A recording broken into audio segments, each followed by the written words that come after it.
Hey everyone, welcome back to another exciting Illustrator CS6 tutorial.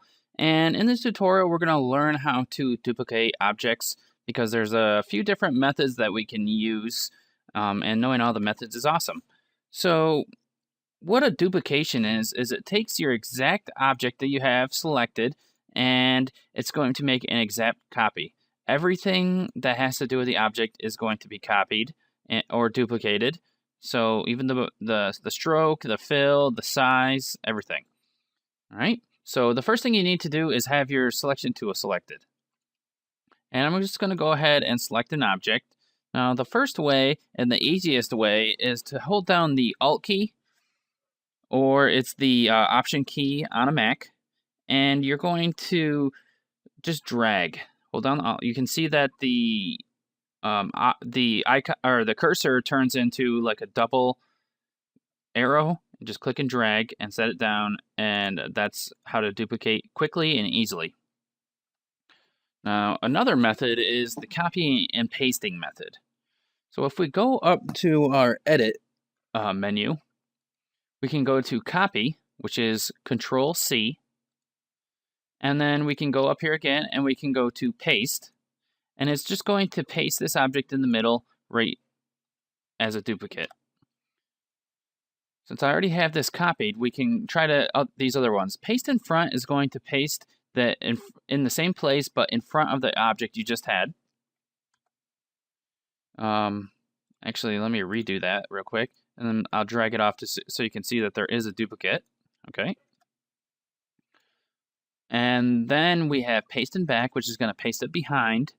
Paste in place just pastes it in the same exact place that the other one was in.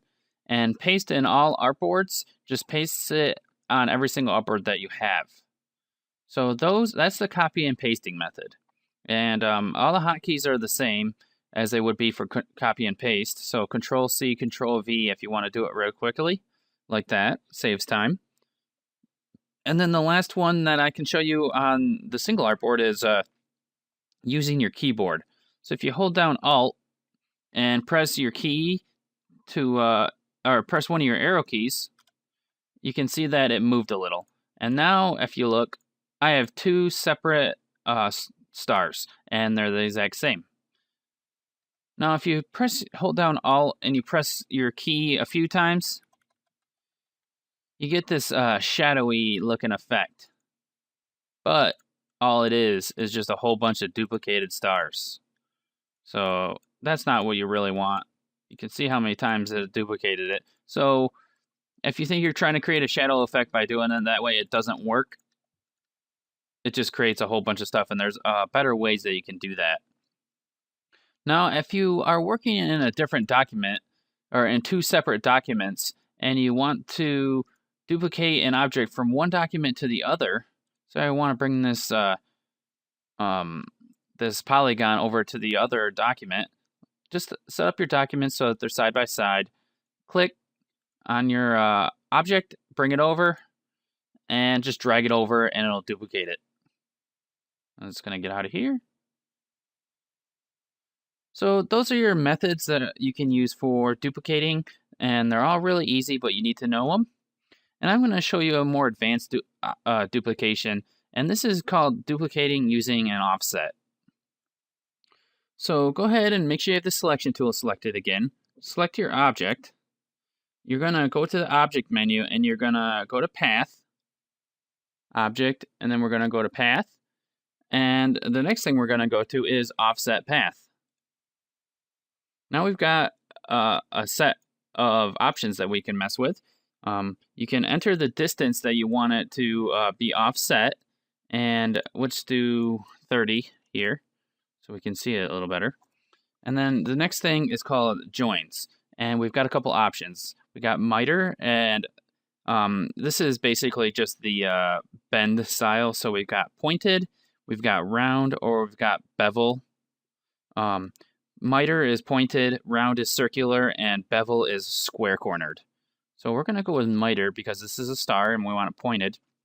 We've got miter limit, and you can set this from 1 to 16,000, I think, and it determines when a mitered corner changes into a beveled corner.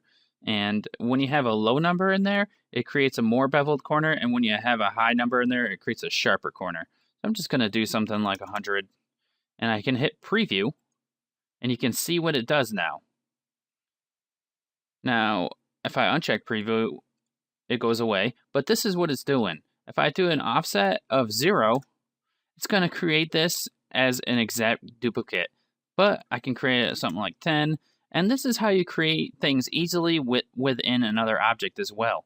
So I can try something maybe -10 to create another star within this star.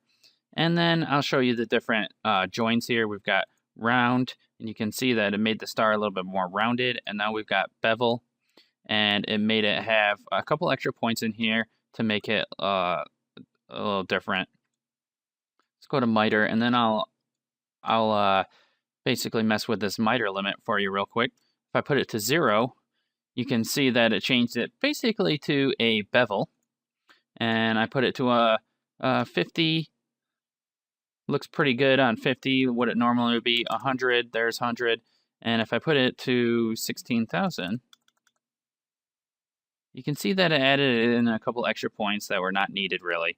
And just use your own discretion when you're using your miter limits.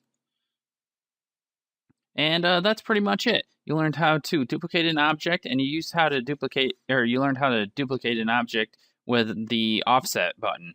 So hopefully those are awesome for you guys, and you learned something. If you did, go ahead and give me a like button click the like button down there at the bottom. That's really helpful when you guys do that. And thanks a lot for watching the video, and stay tuned for more. So have a good day, everybody.